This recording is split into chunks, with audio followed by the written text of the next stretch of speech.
محترم بزرگوں اور دوستوں، پیارے اسلامی بھائیوں، جن آیات کی ہم نے تلاوت کی ہے یہ سورہ بقرہ کی شروع کی آیتیں ہیں۔ سورہ بقرہ وہ سورت ہے جو قرآن میں سب سے بڑی سورت ہے، اور یہ سورہ مدینہ منورہ میں نازل ہوئی۔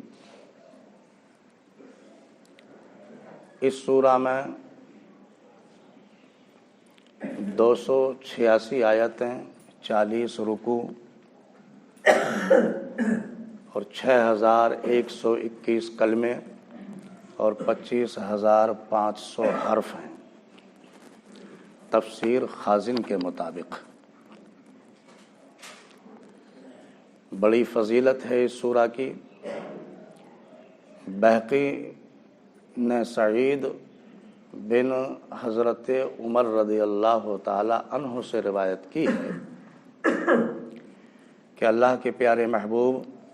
حضور اکرم صلی اللہ تعالی علیہ وسلم نے اس سورہ کے تعلق سے ارشاد فرمایا کہ اے لوگو، جو اس سورہ کی شروع کی آیتیں اور آیت الکرسی اور آخری آیات پڑھتا رہے تو زندگی میں کبھی قرآن نہیں بھول سکتا۔ اور مزید ارشاد فرمایا کہ جس گھر میں یہ سورہ بقر پڑھی جائے گی تو اس گھر میں اگر سورہ بقر پڑھ لی گئی تو 3 دن تک سرکش شیطان داخل نہیں ہو سکتا، اور اس گھر میں امن کا ماحول بنا رہے گا، خیر و برکت کا نزول ہوتا رہے گا۔ اللہ کے پیارے محبوب حضور اکرم صلی اللہ تعالی علیہ وسلم نے ارشاد فرمایا کہ دنیا سے جانے والا یعنی جو مردہ ہوتا ہے، ایک میت جب اس کو دفن کیا جائے تو اس کے سرہانے کی طرف سورہ بقرہ کی شروع کی آیات مفلحون تک اور پاؤں کی طرف کھڑے ہو کر آخری جو رکوع ہے یہ آیات تلاوت کی جائیں تو میت کے حق میں اللہ تعالیٰ کا بڑا کرم ہوتا ہے اور میت کی اللہ مغفرت فرماتا ہے۔ معلوم یہ ہوا کہ یہ سورہ بڑی بابرکت ہے، اور یہی وجہ ہے جو آج جو جانکار لوگ ہیں اپنے گھروں میں سورہ بقرہ کی تلاوت کرتے رہتے ہیں، اور کچھ لوگ ایسے ہیں جو علماء کرام سے اپنے گھروں میں سورہ بقرہ کی تلاوت بھی کراتے ہیں، چونکہ اس سورہ کی فضیلت حاصل کرنے کے لیے۔ بہرحال یہ سورہ جو ہے بڑی فضیلت والی سورہ ہے۔ اب اس کا مطلب جو ہے وہ ہم سمجھنے کی کوشش کریں۔ الف لام میم، یہ اس طرح کے لفظ جیسے الف لام میم یا ہا میم عین سین قاف طٰ یاسین، اس طرح کے جو لفظ ہیں جو سورتوں کے شروع میں آئے ہیں یہ حروف مقطعات کہلاتے ہیں، اور ہمارے بڑوں نے علماء کرام نے ان حروف کا ترجمہ یا اس کا مقصد بیان نہیں کیا، بلکہ یہ فیصلہ لے لیا کہ ان حروف مقطعات کا جو مطلب ہے یا کیا ہے، کیسے ہے، اللہ جانے اور اس کا رسول جانے۔ نہ ہمیں بتایا گیا، نہ اس کا ہمیں پتہ چلا، اور نہ ہم آگے کچھ بتا سکتے ہیں۔ بہرحال حروف مقطعات کو یوں ہی ایک بے معنی کے حساب سے چھوڑ دیا گیا ہے، جبکہ اصل بات یہ ہے کہ صوفیوں اور فقیروں اور اللہ سے تعلق جوڑنے والوں سے جو اللہ کے دوست بن گئے ان سے یہ بات ملتی ہے کہ حروف مقطعات ہی اصل قرآن ہے۔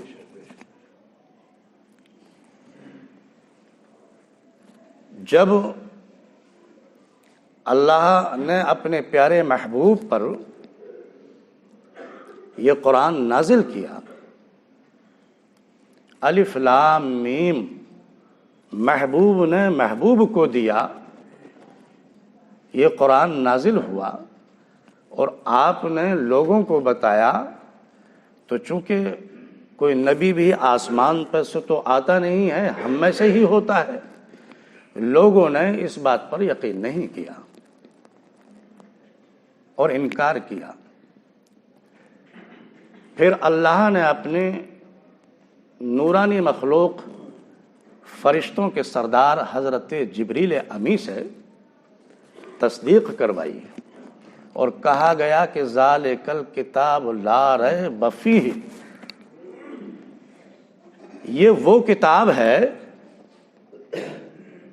جو بلا شبہ ہے، اس میں کسی طرح کا شبہ نہیں کیا جا سکتا، یہ حق ہے، سچ ہے، یہ بلا شبہ کتاب ہے، اور اس میں ہدایت موجود ہے، تمہارے راہ راست پر رہنے کا طریقہ موجود ہے، اس میں وہ خوبیاں، وہ برکتیں موجود ہیں۔ ھدی للمتقین، مگر اس میں جو ہدایت ہے وہ متقیوں کے لیے ہے، وہ پرہیزگاروں کے لیے ہے، اللہ سے ڈرنے والوں کے لیے ہے۔ مطلب یہ ہوا کہ اب ہم اس قرآن سے اگر کچھ فائدہ حاصل کرنا چاہتے ہیں اور اس کی ہدایت سے فیضیاب ہونا چاہتے ہیں تو پیارے اسلامی بھائیوں، اس قرآن کو لے کر گھر میں طاق میں رکھ دینے کے بعد یا اپنے سر پر بھی رکھنے کے بعد ہمیں ہدایت نصیب نہیں ہوگی جب تک کہ ہم اس سے پہلے خود کو ایک متقی نہ بنا لیں، یعنی خود کو اللہ سے ڈرنے والا نہ بنا لیں، اپنے دل و دماغ کو پاک اور صاف نہ کر لیں، اور اپنے دل و دماغ ذہن میں اپنے